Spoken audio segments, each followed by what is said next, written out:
لیکن جب عدالتی سائٹ پہ ایک حکم جاری کر دیا گیا تو وہ کسی کی اوپینین نہیں ہے, اس کو ماننا لازم. چیف جسٹس توہین عدالت کر سکتے ہیں آپ کے خیال میں؟ میڈم اسی سوال کا جواب دینے کے لیے فل کورٹ کی ڈائریکشن دی گئی ہے. میں اس سوال کو پری ایمپٹ نہیں کرنا چاہتا, جو فل کورٹ کا فیصلہ ہوگا ہم سب اس کو تسلیم کر لیں گے. لیکن ہم دوسروں کے کانفلکٹ آف انٹرسٹ کی اگر بات کرتے ہیں تو جسٹس منصور علی شاہ کا کانفلکٹ آف انٹرسٹ نہیں ہے, وہ بھی تو دیکھیں نا, چیف جسٹس انہوں نے بنا تھا, تو وہ فل کورٹ میں کیسے بیٹھ سکتے ہیں؟ سوری میڈم, میری گزارش ہے اور اس کا میں بالکل دو باتوں کے اندر سمپل جواب دوں.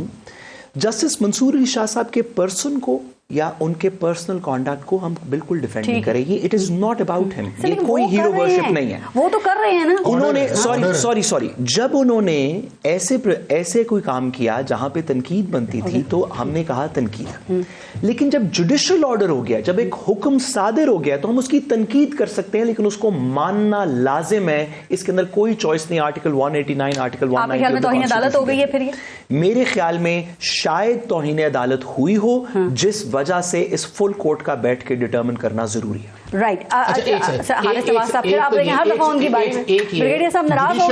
جوڈیشل آرڈر جو ہے وہ کانسٹیٹیوشنل کمانڈ کے خلاف نہیں ہو سکتا. اور دوسرا جس آرڈر کا ذکر آپ تو نہیں ڈٹرمن کریں گے نا کہ کانسٹیٹیوشنل کمانڈ کیا ہے, وہ بھی جج ڈٹرمن کریں گے نا, بینچ ڈٹرمن کرے گا. یعنی کہ وہ آرڈر اب ایگزسٹ ہی نہیں کرتا. جسٹس منتخیل نے بھی کہا کہ اگر توہین عدالت لگانا ہے تو ججز کو بھی سنیں. اسی کو فائنل ججمنٹ کو نہیں کیا, دو انٹرم آرڈرز کو کیا. جو 13 جنوری کو دو انٹرم آرڈرز کو کیا, فائنل ججمنٹ کے اوپر جتنا اسٹرکچر آپ نے کھڑا کیا ہے وہ سارے کا سارا آپ کی انٹرپریٹیشن ہے نا سر. چلیں آرڈر تو سار رسول کہہ رہے ہیں کہ جو فائنل ججمنٹ ہے وہ اپنی جگہ کے اوپر کھڑی ہوئی ہے. دیکھیں نا, مجھے یہ بتائیں کہ فائنل ججمنٹ آئی 18 تاریخ کو, 13 کو آپ نے کاگنیزنس لیا, 13 کو آرڈر ہی ختم ہو جائے تو 18 کو آرڈر اسٹینڈ کرے.